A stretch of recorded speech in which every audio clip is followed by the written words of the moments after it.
Hey, gang, when you're listening to this, the end of the season is really close, and we know you like to get gifts for your players and your coaches and everyone and anything in between. So why not give your players an end-of-season gift that they'll actually use all year long? The Hockey Wraparound Team Deal is here, and it's saving the day. Yes, that's a pun. Let's do it. What's included? 10 hockey wraparounds, 2 goalie wraparounds. You can mix and match however you want if you contact us, but it helps to protect the expensive hockey sticks when playing off the ice so your kids won't destroy their hockey sticks. It also allows your kids to train all year round, especially in the summer. Shots, puck handling, we make it for goalies too. It is the ultimate off-ice training experience. All of this for your whole team, $199. That's a $500 value. Again, $199 divided by however many kids you have. If you need more, we can add them on at a limited price as well. Act fast. It's only available for a limited time. Check it out at hockeywraparound.com right now. Get your team covered for the offseason. We got you covered here on Our Kids Play Hockey. Let's dive into the episode.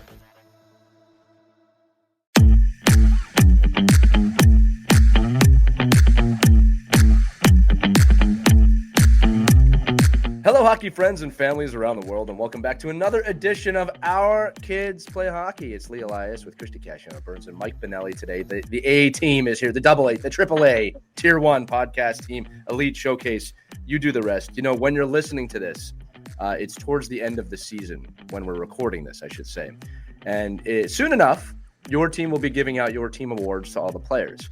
But the thought had crossed our minds, what about the people who don't get awards? What about the people who deserve the awards and don't get the awards? Our very own Christie Burns, in March's issue of USA Hockey Magazine, has come up with several awards that really need to be created.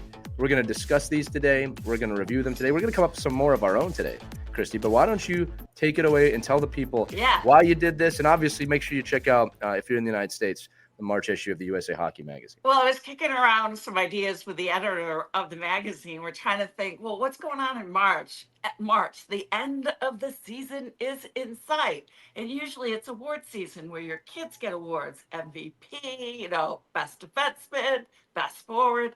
What about us? And my editor was laughing. Yeah, well, what about you? I said, how about if I come up with a couple of award categories? I'll brainstorm with Lee and Mike and some of my other hockey pals, and we'll come up with our own categories for awards for parents. And it was a lot of fun. So, ladies and gentlemen, send your tux and your dress to the cleaners, roll out the carpet, cue those speeches because it's award season for us. So what kind of fun awards do we have up our sleeve? Yeah. How about this one? I love this one. The Always On Time Award. You know who I'm talking about.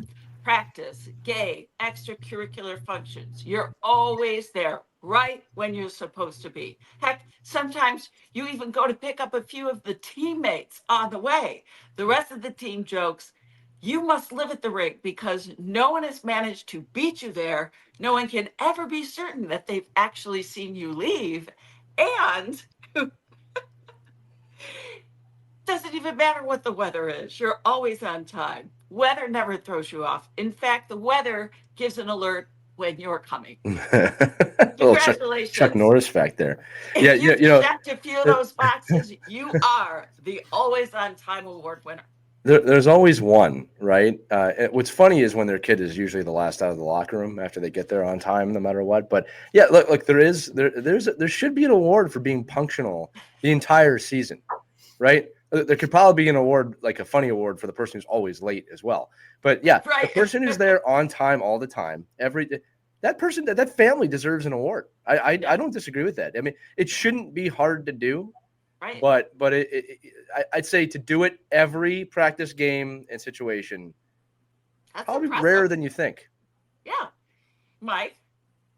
Yeah, so if you're from the MapQuest generation, I could say that like that was probably harder to do. Like right now, there is no excuse. Like me, I literally do not. I get up in the morning on a hockey day. Now, I'll preface this by saying I'm never late for hockey stuff, ever, or any sporting event. Family events? Never, Mike. Never happens. Never, ever. I make sure I'm on time. Family events, it's a whole different story. It's a conversation around the house. Like somehow we can get to every game through storms and traffic and lane closures, but yet it's hard for us to get to a baptism on time. But I think it's like somebody else's. That's hilarious. But I think it is. Today you put it in. It says 2 hours and 15 minutes, and you say, okay, I know I can get there on time. There's no excuse. Yeah. And I will say this: if you're winning the award for never being on time and you're always late, just communicate with your coaches and let them know that you're that you are coming and you do know you're supposed to be there. It's just you happen to be a little tardy. That's not that hard to do. Get some apps. Yeah, I will say this to all the parents and the players listening: that little, even if you're gonna be a second late, that text of, hey, I'm running a little bit behind. Yeah. Just want to let you know where I'm at. That goes so much further than if you just don't say anything, hoping we don't notice. And let me tell you something: we always notice. We notice, and you're setting a good example for your kids too. Yeah. Of being on time and showing the kids that other people's time's valuable. You're not so selfish that you're always thinking about yourself. Well, I'll say this too, Christy. When we know the difference of when a kid is making you late and you are making you late as a parent. Yes. Because when a kid's making you late, we usually can remedy that as a team and as a clan. When you're the one being late, parents, we know. We talk about you. Just so you know. we all know who you are. There's a discussion. Yeah, it happens. All right, here's another one. This is a good one. The never going overboard or over the boards award. You know what I mean there? So you are the Zen master of the team. No matter the in-game situation, no matter the call, you never raise your voice at a player, a coach, a parent, or an official. You know how to keep your emotions in check even when the checking gets rough. Congratulations if you've checked that box. You are a writer, my friend. That was well put. I have a couple offshoots of this one too, Christy. Okay, all right. So like I think these are all a category. All right. Because they're out there. I wrote down here the consistent coach. Because I think that there's a lot of assistant coaches out there that keep that level of calm on the bench when the head coach is shouting and losing their voice and begging for some lozenges. There's always that calm presence on the bench. The assistant coach never gets enough credit for that balancing act. I think that's one. And then I also wrote down here the happy clapper, which I guess is the opposite award of no matter what's happening, you are always go team, go kid, go for it's okay, goalie, get up, goalie. You're great, goalie. It's the 10th goal. Good job, we love you, goalie. Positivity from the bench. There's gonna be people listening to this who go, that's me. And Lee knows that's me, and you're making fun of me. I'm not making fun of you. You deserve an award for that level of positivity. And I'll tell you why, Christy, because to your point, your award and the two ones I just said, we need you out there because for every one of you that's doing the calm thing, there are 10 people screaming at us. 10 or 20. Screaming, this is not okay. This is not okay. I'm not going to say. Shoot the puck. Shoot the puck. Get on him. Like, where's your glasses? Again, my response to those people is always, hey, volunteer. Right. Volunteer. Or shut it. Mike, let's hear you chime in. I love it. I think it's it's one of those like I think there's a lot. I think there's a distinct. You can see it in the stands, right? Those people are often scattered within the yellers and the screamers. Like me, you'll see me in the course of a game start to kind of move away because every time the refs look up, it's like me sitting next to this idiot. Yeah. So I'm like, okay, you've got to stop or you could go the other way, like I try to do sometimes. And I'll give it's not really helping us win the game when you're just ripping the refs from the time the puck drops. And then you want that call with a minute left in the game. Do you really think we're going to get the call? Because everybody just wants us to get out of the rink. Refs love it when we yell at them. What are you talking about? Well, we do. Listen, you do have to remind them sometimes that they're making poor calls. But I think it's really just it's that award that can go to the person that can be competitive. And not even you don't even have to be positive. You just have to be. You just have to watch your kids. There's nothing you can do. There's zero you can do to influence what's happening with your kid on the ice. Even when if you're the Zen master, they could just like people look at me like, oh, aren't you upset about that hit? Like, well, what am I supposed to do about it? Like the rest of the kid. Like, what am I supposed to do about it? Like it's can we learn but I love that if we can incentivize people being sane, I'm all for it. Yeah. I'm going to Being drop a little safe. wisdom. A little wisdom as we have to do, even though this is a fun, kind of sarcastic episode. Mike, you bring up a really good point here, right? We're in an age of outrage where people feel that outrage gives them some form of power. And the truth is it gives you nothing because you have no control over the situation. So, Mike, to your point, I would say to people, why are you not mad about this? And I'll come back and say, what is that going to accomplish? I'm aware of this. I'm not happy about it, and I will work it out. But if me screaming at the ref or at the player or at you is not going to change the outcome. The age of outrage. We got to calm those egos down. Okay, that's I'm off the soapbox. Sorry, I had to do it. Part of what I do. Outrage goes out, sanity goes in. Yeah. How What was about that? What was the name of that one? The Overboard? Not Overboard. What was the name of that last one? Over the boards. Oh, yeah, but Overboard. I'll take it. Stay in the stands. Jump over the boards. And, yeah, we've seen that, haven't we? There's videos of it. I saw one recently. This mom just went right after the refs. It was nuts. Classy. Absolutely nuts. Yeah. And what was the score of that game? Nobody knows. Exactly. No, I couldn't tell. I'm sure she couldn't tell you. Who was playing in that game? Nobody knows. Nobody knows. Yeah. All right, here's another fun one. This is called the Rink Cyclopedia Award. No matter the rink, you've been there. You know the best way to get there in any direction. You know the spots in the stands where the heaters don't work, the spot with the best view, what snacks to get or avoid at the concession stand. You know if they have a skate sharpener on hand. You know how long it will take the Zamboni driver to cut the ice. Rumor has it you spend the off season scouting out the rinks for next season. This is Don't you know that guy or that woman who just like they know everything about that rink? Oh, come on. The hot chocolate here is really good. Oh, but don't get the hot dogs. They're horrible. Right. You know? Or don't get your skate sharpener here because they're going to mess up your skates. Oh, we're skate sharpener everywhere. Yeah. This is another like get ruined. pre-MapQuest one too, because you know, before we had the internet, Mike, to your point, I remember like, oh no, you don't want to go that way. You got to take this way, and you want to come in from the back entrance because the front entrance. I remember that. Now with technology, we have a little more information, but yeah, there's always someone. Yeah. And parents, just so you know, it's usually when the game, you know, schedule comes out, they comment, oh, that rink, this, and this, right? Oh, that's 3 hours away. Yep. This, and this. But hey, look, I won't turn down a good hot chocolate. Yeah, and a lot of times that award is probably going to somebody who won a previous award because they're probably a seasoned hockey parent. Like they're probably somebody that had like one or two kids already go through the system. They've been to every rink in New Jersey, Long Island, Connecticut, Maine, and they've done the tournaments. Like, oh yeah, I went to that tournament and that was great. And guess what? You have to look for here. These are the great bars that are next door. And I think they all know those things, and I think that's great. I think you got those.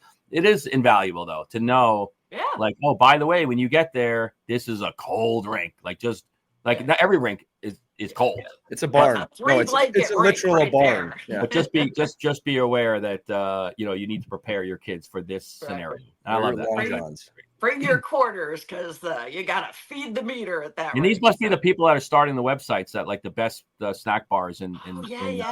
You know, so I mean, Yelp already exists, guys. So I mean, but yeah, there could be some other ones. I'll tell you guys this too. You know, I know a guy on lines with this award, a parent who follow me here, scouts all of our opponents, and I'm talking at 10U. And anybody who knows me and listens to this knows exactly who I'm talking about. And it's funny because when you first meet this guy, most of the time you kind of raise an eyebrow and like you're doing this at this age. But I'll be honest with you, as a coach, he does such a good job, and he does it in the right way. It's not like annoying, you know. He's like, oh, I saw these guys play, and this is what I saw, and I saw that, and he'll go out of his way, even travel sometimes to watch the other teams. Wow, that's a little. He's who a is this guy? I want to come in and meet this guy. My listeners that know me know exactly who it is, but I'm going to tell you. And is the influence in the game? I mean, really? I mean, are you going to have a strategy to win that game because of the kids? I'll tell you what. He will come to me and say, these three players are the guys I got to look out for, and he's usually right. So he has earned a little bit of actually yes from me on that mic. Now, he doesn't – this is why I like him. He doesn't go, you got to play this strategy, and you got to put these players out. He just goes, this is what I saw. And he enjoys doing it. He doesn't just do it in hockey. He does in baseball. And like, he enjoys it. And I'll tell you what, his scouting report's not that bad. I trust and verify, right? So I just want to know if I'm in the stands, can I see the whole rink from what part of the stands I'm in? That's all. And where is the Live Barn video? Just tell me where's the microphone. Go on there and where's watch the microphone for Live Barn, and let me know where that is, and then let me I don't want to stand strategize underneath it. where I'm going to stand. Yeah. Well, how many parents have gotten caught saying trash and talking trash about other teams or other players, and they're right under the microphone? Not enough. Why would you do that? Like that? I always hear that stories. Like, why would you even do that? Like, who makes fun of a youth hockey team? They're clueless. They really are. Like who does that? Like, the self-soothing ego you need to have to make fun of another kid's hockey team. Yeah. You might want to explore those feelings. By the way, everybody listening, those people aren't listening to our show. No, so that's okay. No. That's why I can make fun of them with a microphone. Share it with them. Let them. I bring the heat. But I love when they get caught, though. That's the best. Like, hey, I heard you talking trash about my kid. It's all on camera. I've had one parent text their husband while they're watching the game on Live Barn and say, "Listen, you gotta move. Like you've got not you gotta cut it off, and you can't do that. You literally have to go somewhere else because you're going to be arrested." We can hear everything you're saying. That's the best. When you're getting the text like, move away from the Live Barn camera. Oh, yeah. They should automate it. They should actually let the cameras have speakers of like, please refrain and please mind the gap, right?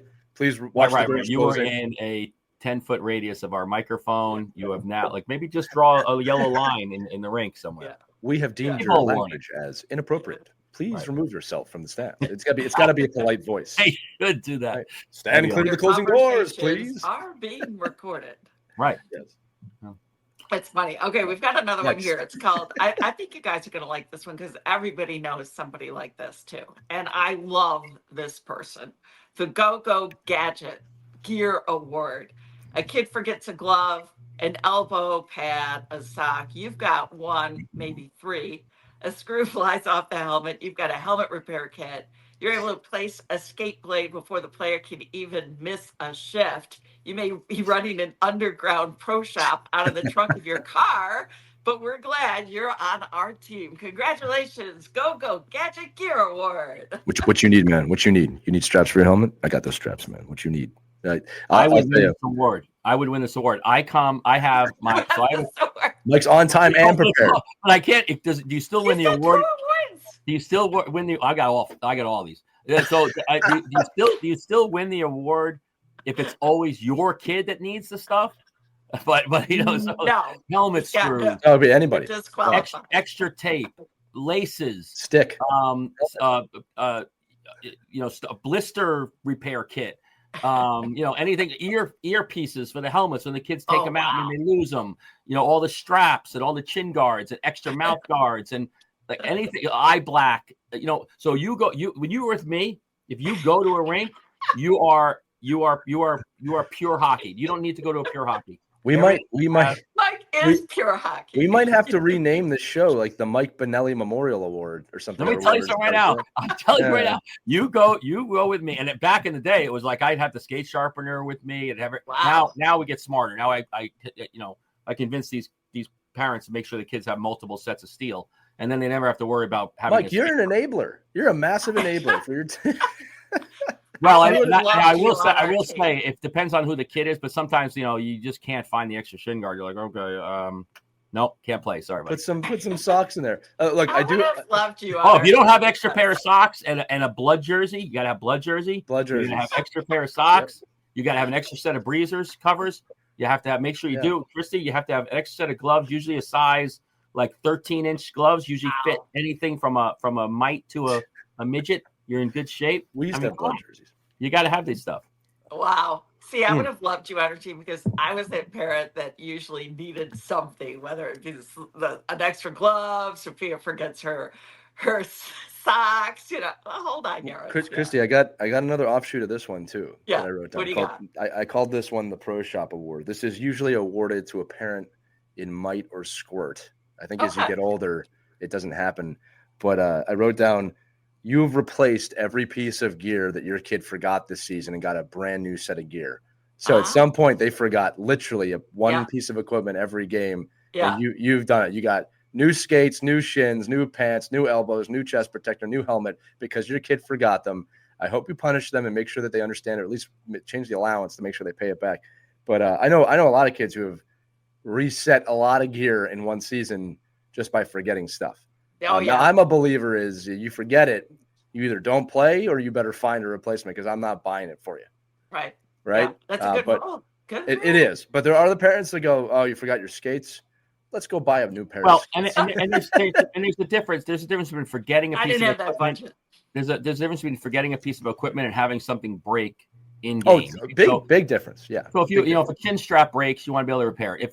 I guess I can debate back and forth. If your laces break, I'll be like, well, you knew your laces were frayed. Okay. Like, why'd you let that happen? Like, you should have. Like, again, if you're a mite and your laces break, it's a lot different than if you're a 15-year-old and your laces break. Like, it's just a matter of you knew that you knew this was going to break. You were just hoping it was going to last you just enough time for it to break at practice. I will tell a very quick story here.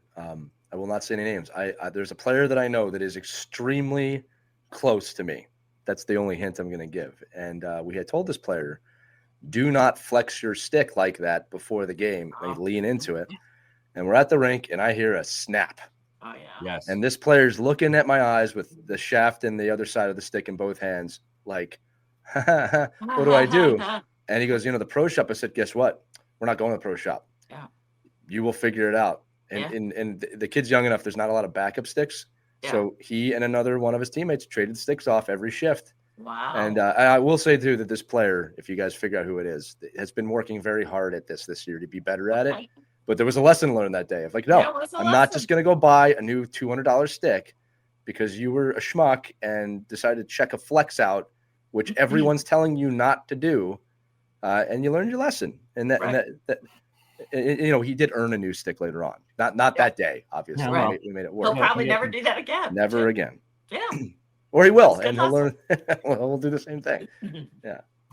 All right. We've got another award. Let's this one going. is called the Hockey Math Award. You know exactly what time you need to get the kids up, do the hockey bag equipment check, leave the house on time, fill up the tank, stop for coffee and breakfast sandwiches, add some cushion to the drive, weather, traffic delays, wrong turns, finding a good parking space to arrive at the rink a little more than an hour, which is game time. It goes something like this. Game starts at noon, minus 1 hour to arrive at 11, minus an hour drive time, minus 15 minutes for traffic delays, minus 15 for the gas, minus 15 for the coffee stop, equals 9:15 a.m. departure time to be safe. Hockey math.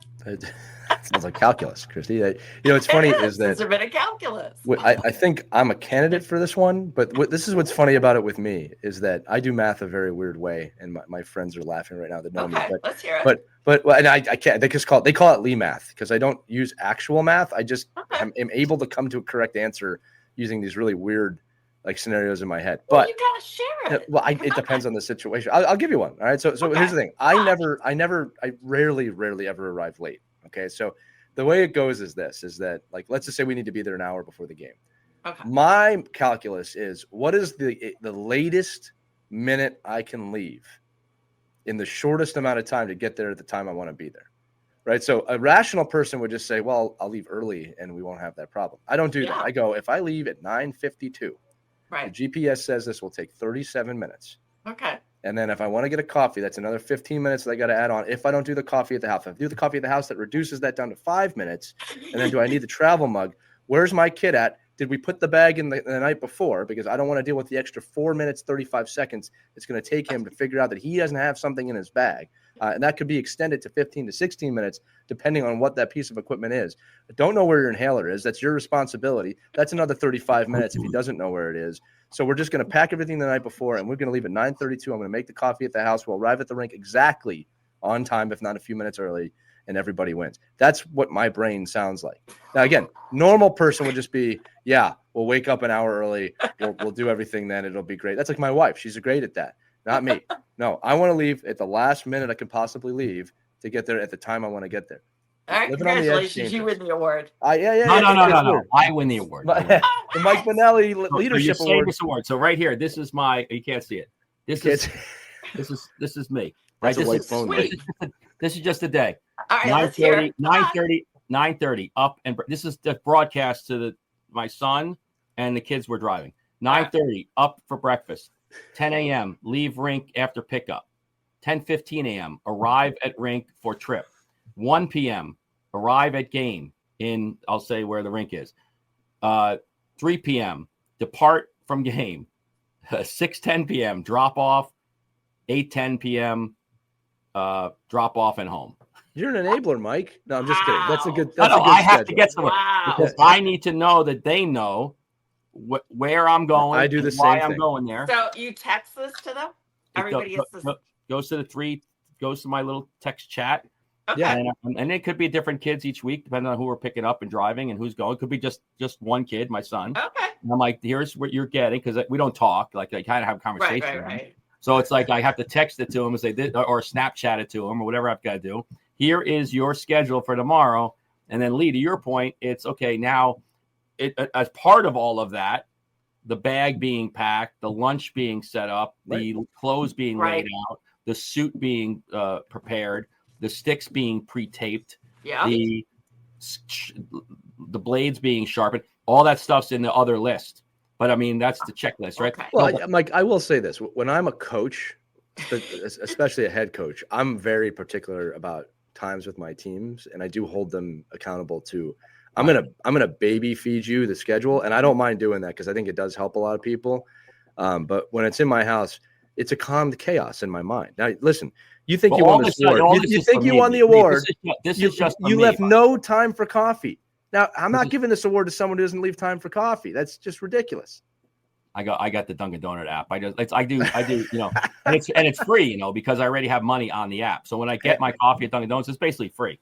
America runs on Dunkin', and Dunkin', if you want to support this podcast, you can become our primary sponsor. I mean, how are you not? Yeah.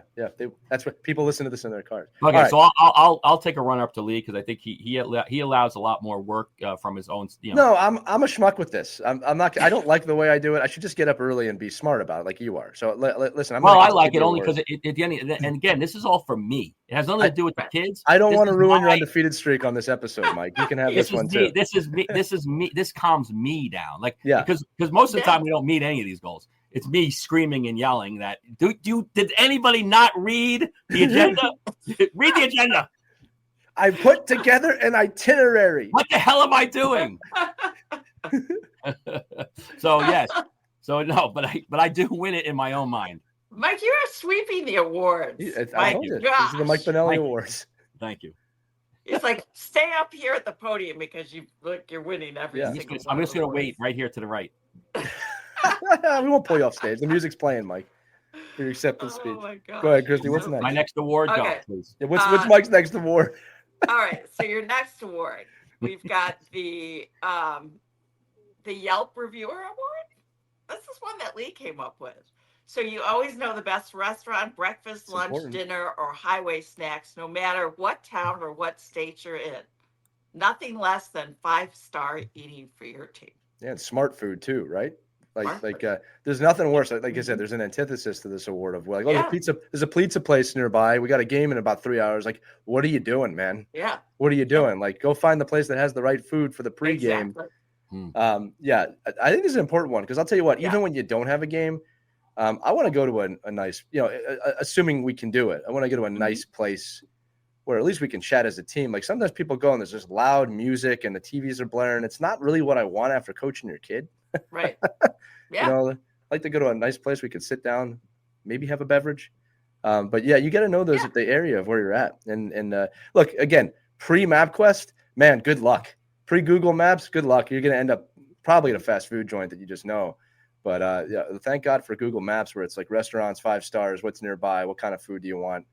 It's a pretty good time to be alive when you think about that. Yeah. Yeah, let's stop saying MapQuest is dating us. We gotta stop saying it. I don't win this award, but I think if it's I concede. But I think okay. So going back to what Lee was saying earlier, if I'm coaching and directing a program and a team, then I win this award because that's mapped out. Knowing that like for instance, I will 100% get a catered or an in-house dinner at a hotel banquet room or an extra room in a hotel over a restaurant any day of the week. It enables the parents to be with the parents. They could drink if they want, but it just puts I don't know, bars and Doug and Buster's and all these other places. Like you mean Dave and Buster's? Oh, Dave and Buster's. Doug and Buster's. Well, whatever. Whatever. Yeah, I gotta call it out when I see it. Mike, you're making a plea here to win this award. You said you could see it, then you win. I cater. I go beyond restaurants. Who needs Yelp when I can cater?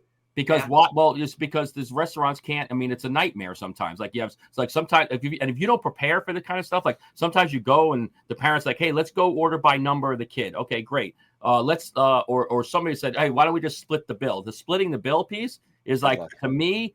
Who it all depends. I mean, I'm looking at this guy. He's got 5 gin and tonics down already, and he wants us to split the bill. And I'm drinking a tomahawk steak. Yeah. And I'm going, yeah, you're getting a tomahawk steak and the lobster troubadour, and I just got a salad. And you want me to? And everybody's paying $80. So here, again, Mike, my favorite moment to watch sometimes is the parent, and I see this all the time. It's like, do you have room for a party of 27? You don't. You do not have room for 27 people. Okay, thank you very much. I see that call every season. And it's like, that's a tough sell for a lot of places. It is guys. a tough sell. You know? Yeah. No, the kids will be fine. We have 12 children that will scream in your restaurant. It'll be great, though. But 100%, if you're a manager on a team, you're going to win this award. If you are the person who says, hey, next weekend we're here. I found this place, and this place. Yeah. And then make a decision. Don't put it in the group chat. Hey, what would you all like to do? Don't do that. Don't do that. No. Just say, here's what we're doing. We hate that. Then don't come. Yeah. You're out. Right. I totally agree. We got into trouble one year where there was one parent who she was the hockey mom of the team. So she was the organizer and would always put out these informal surveys. Hey, do you want to go play laser tag? Or would you rather go to the museum? Or do you want to go to the zoo? Or do you want to go to the ice pond? And everybody had different opinions and no one would agree. So I like the idea of just take charge. Here's what we're going to do. We're going to go play laser tag between the tournament. I've already made the reservations. You want to go. If you don't, go find You're going to get critiqued anyway. So just make the decision, take it off the parents' hands, and then done with it. People don't want to think. Great advice. Going forward next season, just make the decision. And those who are on board, great. If not, what's the saying? It's better to ask for forgiveness than permission. Just do it. Just do it. Yeah. Well, that's it. That wraps up our award season. Oh, I got one more to give out. Mike Pinelli. Thank you. I've got one more to give out. Is that a gift certificate to Doug and Buster's? Hello. I got one more. Let's see if you win this one. Mike, you actually might be the original. You win a year's supply. You might be this one I've made up. Mike might actually be the poster child of this one. But I made one more for a coach. Okay. It's successfully played everyone on the bench all season long. Oh, that's a good one. Right. And I think this one, we want this one to be given out as much as humanly possible. Yeah. Because Mike has said this on the show so many years now that if I pick you for my team, it's because I want to play you. Right. Now, not all ice time is equal, especially when there's 2 minutes left in the game and it's a big game. But if you've been effectively playing almost all your players every game, you deserve an award for that because the temptation to not put kids out there is there all the time. But if you're doing it, it means you care about development. I'd like to proudly award this to my friend, Michael Benelli. Thank you. I'll accept the award. I will accept the award because I do that. And I think there is no big games 14 and under. There are no big games. So if there's 2 minutes left in the game, there's no big game. There isn't. You can make whatever argument you want, blah, blah, blah. Play your team. If the next group is up and you're looking at the kid and like, can you handle this? And the kid's not cowering in the corner. Like, please don't put me out there. This is the worst experience I'm ever going to have in my life. Then don't put him out there. Like you know your team.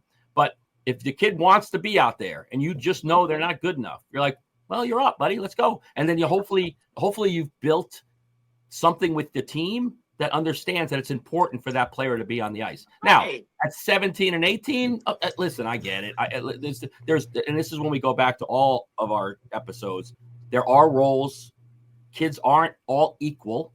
Mm-hmm. There are players that are specialists in certain times in the game, and then you do that. But at the end of it, if you're playing with a team of 10-year-olds and there's a minute left in the game, you're putting your kid out in the ice that hasn't been on the ice for the last 2 shifts. Dan, I'll say this too, that hide that too. Put your best 2 defensemen out there with them. I don't know. It's so important, no matter where you are in this one, that every player understands their role and that they have a role. And Mike, that role could be you're the best player on the bench. You're not the best player on the bench. You have a role to support your teammates in that situation. Yeah. And I think that that's an important one too. You know, when I'm with a team and we get into those situations at any age, right? I think it's important for the players on the bench to not sulk and say, well, why am I not out there? And have the attitude of we need to come together here. And players listening and parents listening and coaches listening, it does make a difference when you're on the ice and you can hear your teammates pushing for you. All right. It doesn't guarantee anything, but it's a lot better than thinking, oh, this kid's upset because he's not on the ice or she's not on the ice. You know, you have a responsibility to your team as an athlete. That's part of the learning process too. Right. Yeah, and it's really cool when you're on the bench and your coach is up there saying, "Hey, you're next up, and let's go. Be positive on it." And you know that everyone on the bench is with you. Like they might not all agree, like, "Oh my God," because if you're really a competitor, like you want to be on the ice, sure, like you want to be out there. Like so sometimes, and I think this is where us as coaches, not to get off on a tangent, but like we get a little clouded because some kids just don't really want to be out there. That's true. Like they're not as hungry for that opportunity. So you have to know your kids. Like if you know you're not going to put a kid out there and he's not really that hungry anyway for it, you're like, okay, well then it doesn't really matter to that person. But it really matters to this kid. Like this kid's going to be devastated if they don't get a chance to win a game or shut a game down or be on the ice in the big moment. It's all that's all managing your team. But there should be, you know, I don't even know if it's an award so much, Lee, as the expectation that if you're on a team, you play. Well, I'm dangling the award. Look, here's a Rocky Balboa statue that we can use as kind of an Oscar here. Yes. You did it. You played my brother got me this for my birthday. God bless him. I love that. The last award is the podcast award, and it goes to parents who share their favorite podcast episodes. Yeah, right. Particularly from Our Kids Play Hockey. Now, you know, I actually appreciate that. Not everybody appreciates this. I do appreciate when there's a parent, or even more so when there's a coach that shares educational or really great conversations with their team of, hey, I listened to this great. I mean, obviously it sounds weird with me saying this on a podcast, but I love them. Hey, I heard this great episode with Wayne Gretzky that you should listen to. I had a parent do that this year. Like they sent me this episode of a podcast with Wayne Gretzky I'd never heard. It was a great show. I appreciate that kind of stuff. And it's like, if you don't want to listen, just don't listen. Right. But I think we should do more of that in the chat, especially with shows like Our Kids Play Hockey. If you have a favorite episode of this show, you can win the podcast award by sharing it with your friends, wherever your team snaps are, or wherever you guys communicate. Obviously, I'm half joking, but we do want to say a big shout out to the audience. You always win our award as these hosts, the communication, the conversation, the humor, the thank yous, the emails, the texts, everything that we get from you. And this audience continues to grow and grow and grow, thus showing that you're not crazy.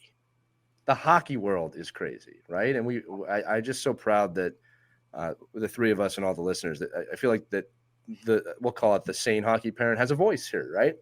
And we're trying to share that more and more because the hockey world's a wonderful place to have life lessons and learn, and for Mike to make itineraries for his team and things like that. So, Christie, these were great. I'm glad we shared them. I'm going to say it one more time. March issue, USA Hockey. They're going to be in print. If you're a USA Hockey person, obviously you can read that. If you're in Canada, we'll send them up to you. Just let us know if you want them. The digital version of USA Hockey. Yeah. That's how I read Christie's column all the time digitally. USA Hockey is not just for the USA. It can be in Canada too. All right. We're happy to share that with you. If you've got your own awards, we'd love to hear from you too. But for all parents, for all the miles that you put on your SUV, for all that vending machine coffee you drank, for all the weekends that you gave up for the past 5 months, pat yourself on the back, take a moment to reflect and feel good about what you just did at the end of the season. Yeah, really. Bless you all for what we did. If you're in this mode right now, you're listening to this episode and you don't have awards laid out for the end of the season, literally do this. You don't need, it could be a certificate. I'll tell you right now, think about if you're a parent, if you're a manager or a coach, if you could give an award out to every single family somehow, make them up. This is a made up award. you got your MVPs, you got your most, you got your player of the game, you got your defensive player, you got your offensive player. Give out these, even if these are kids, every kid leaves with like a certificate. It doesn't have to be a medal, but if you get a little certificate or you find a great hockey book somehow, like that's on hockey, like, and give the award out that way. There's so many cool things you can do at the end of the year to everybody leaves with some kind of recognition. And I'll tell you, it could be as stupid as the person who did the clock the most this year. That's a good one, Mike. That's awesome. I love that. Because I see, like, I know the email goes out and I see it. And that's the only reason I coach, by the way, so I don't have to do the clock. But I think there's I see that email going out. Hey, next weekend we have 4 home games. Can anybody do the clock? And you just like the crickets. I'll do it. No. And I'm like, I'm not doing the clock. I don't know what the hell's going on over there. It's hard. And our team takes too many penalties. I would never. No, it's easy. It's easy. You just start and stop. You just start and stop. You just start and stop. You won't be able to watch the game at all. But it's easy. And I love when the parents yell out in the stands, clap! Music! Clap! Yeah, get the clock. It's like a 12-year-old girl sitting there like, okay, I got it. I'm trying to start the clock. Well, this has been a phenomenal episode. I hope you guys had fun listening to it. Remember, you obviously share this or let us know what we forgot. If there's any awards we didn't get to today, comment below wherever you're watching this or let us know. Remember, there's a text link accompanying the episode in the description. You click on that, it texts right to us, or you can old school email us. I love saying old school with that. team@ourkidsplayhockey.com. We don't take snail mail at this time, so I apologize to all of you with that. But great episode, guys. This was fun. Good stuff. Good stuff. All right. We'll see you on the next. Mike. Yeah. The Mike Benelli annual awards. I'm working on next year's award right now. I'm working on running the table next year. You already did. It's every year. There's only one candidate for all these awards every year. It's just who you win. All right, gang, that's going to do it for this episode. We'll see you on the next Our Kids Play Hockey. Have a great one. We hope you enjoyed this edition of Our Kids Play Hockey. Make sure to like and subscribe right now if you found value wherever you're listening, whether it's a podcast network, a social media network, or our website, ourkidsplayhockey.com. Also, make sure to check out our children's book, When Hockey Stops, at whenhockeystops.com. It's a book that helps children deal with adversity in the game and in life. We're very proud of it. But thanks so much for listening to this edition of Our Kids Play Hockey, and we'll see you on the next episode.